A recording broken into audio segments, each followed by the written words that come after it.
Later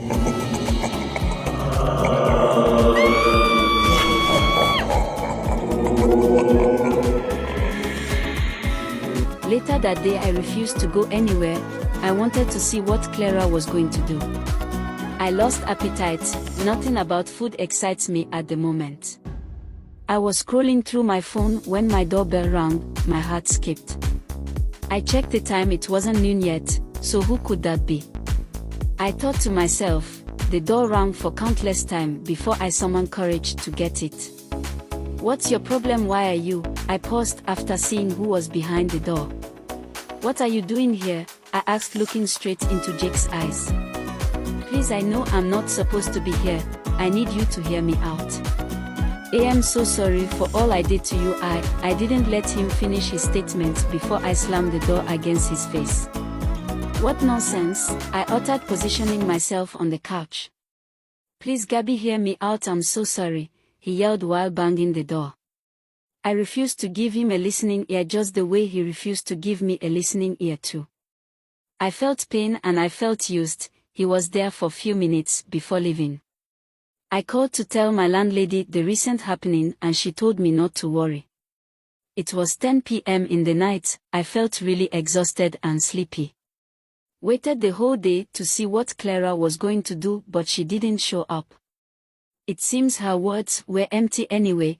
I dived into my bed and slept off peacefully. Some hours to 1 a.m. in the late hours of the night, I heard the sound of my shattered window. It got me frightened. I walked towards the living room to see what it was, but on getting there someone stabbed me on my left abdomen with a knife. I couldn't see the face of the person. I could tell it was a guy dressed in black with a beat-up face mask.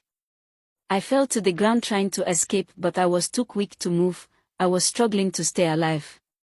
I was stabbed at a very dangerous part of my body. I was struggling so bad to stay alive. Lying in my own blood was one of the terrifying events I never imagined for myself. The strange man began to make threatening remark. You were warned to leave here, but you disobeyed a very strict order. Well, this is what you get when you try to step on the wrong foot, the assassin uttered. I then realized Clara was behind this one. She had no better plan but to kill me. Indeed, money can change the mindset of man no matter how small or big the money is. I will watch you take your last breath before I leave, the assassin added. How could this be my fate? Drifting away from the world that caused me nothing but pain. I remembered my mother, and my lovely little sister who might be waiting for the day I return home. How would they feel when they get the news of my death? My powers failed me this time. How come I wasn't notified before this ugly event? I have helped so many people with my powers, but my powers couldn't help me in return. I wept calmly as I was about to take my last breath on the cold tiles surrounded by my blood. Suddenly everything became blur. I couldn't see things clearly, but I knew something strange happened after that. I woke up to the sound of the bleeping machine. It was clear that I was on life support, which means I might have been in coma for days, weeks or even months.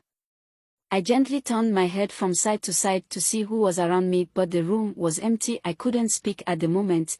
It felt like I can't remember words to say or even remember how to say them. I laid down calmly on the bed, patiently waiting for someone to come into the room so I could ask questions. Luckily, a nurse walked to the room few minutes after I woke up. When she turned to check the machine and check my temperature, she screamed like she has seen a ghost. Jesus Christ, she screamed and ran out of the room.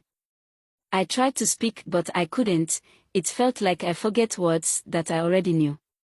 While waiting for the next episode, drop your opinion in the comment section.